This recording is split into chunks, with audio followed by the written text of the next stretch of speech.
BJD पाई किए हेबो धर्मपद असंतुष्ट माने बाट छाड़ी दियंतु बोली कहिले बीजेडी नेता काहाकू इंगित कले अशोक पंडा बीजेडी तंटीरे किए साजिछि कंटा हारू नेतांको पक्ष हेबो कि छेदन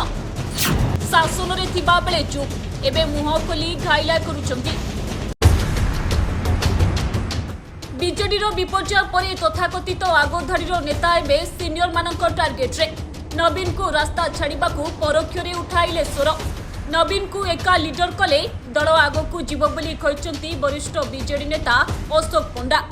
दल को धर्मपद दरकार बोली कही उत्तराधिकारी को इंगित करिसेंती अशोक जहाकू नहीं एबे चर्चा बढ़ी अशोक कहते 1200 बढ़ई रे दाय ना पुअर दाय आगधाड़ीर नेता माने दायित्व ओहरी जाई अन्य को सुजोग देबा दरकार नवीन को शक्तिशाली करने को आगधाड़ीर नेता दूरे रहिले भल हेबो जदि किसी असंतुष्ट रही निजक दायित्व ओहराई नहीं अन्य को सुजोग दिंतु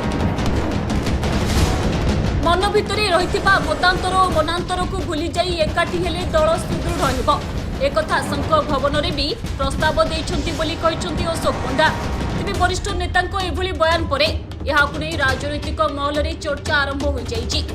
बीजेडी एवं भितरु दुर्बल बोली प्रमाणित हो जाइछि अपरपक्षी अशोक प्रतिक्रिया को नहीं वरिष्ठ बीजेडी नेता संजय दास वर्मा कहते अशोक भाईना यह व्यक्तिगत मत दल एवं कठिन समय गति करुछि समस्ते एकाठी होई काम करी दल को सुदृढ़ कर आवश्यकता रही केवल अशोक कहीं राजचक्र घटना भी घसीपुरार वरिष्ठ बीजेडी विधायक बद्री पात्र भी असल कथा कही दलर मुखा खोली देइछंती से कहते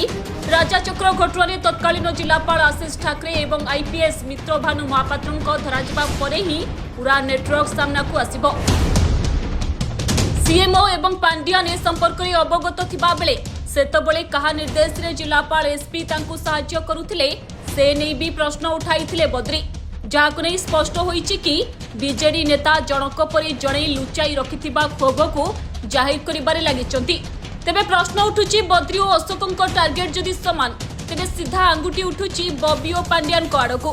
दिन केइटा परे राज्य में हेबो पंचायत निर्वाचन किंतु यहा पूर्व बीजेडी नेतांको बयान बीजेडी पई मुंड व्यथार कारण पलटिछि एभली गोटिए परे गोटिए बयान सामना को आसिबा परे बीजेडी चिराचरित ढंगरे यहा संपृक्त नेतांको निजस्व मत कही एड़ाई जाउछि हेले यहाकू केमिति मैनेज करिवे बीजेडी सुप्रीमो ताकू देखिबाकू बाकी रहिला। Bureau report Republic Odisha.